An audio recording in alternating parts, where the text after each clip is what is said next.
two birds done, two different styles. Let me know which one do you like more. I kinda like this surface or the structure here, and on the other hand this rough style is also pretty cool.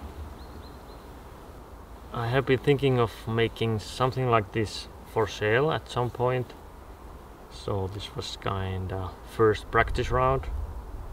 And you know, both of these are pretty simple, not very detailed, but still this one is much more work, and somehow I feel like this is more like a product. You can just put it in your bookshelf and that's it.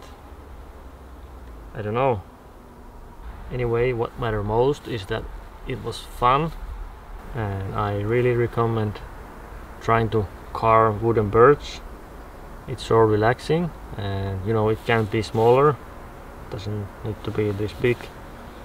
And if you make one, I suggest carving green wood.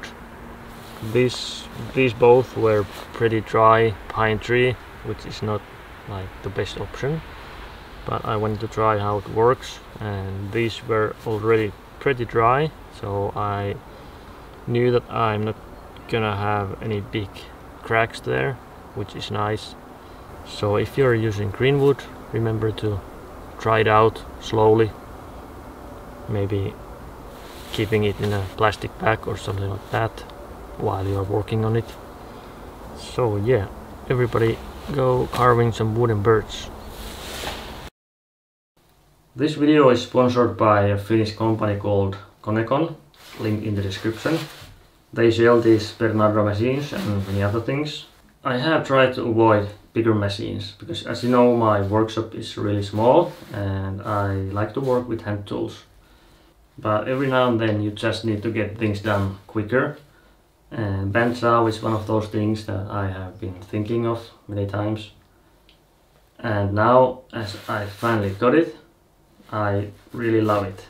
This specific machine has some height, so I can work with bigger pieces, and as you already saw, I pushed it to the limits already and it still worked great. I was actually surprised, and it's still fairly small, so I can still work here. I strongly recommend to use hand tools as much as you can, because then there's lower risk for injuries and it's just fun and you learn a lot. But if you need a bandsaw, go check out their machines if you live in Finland.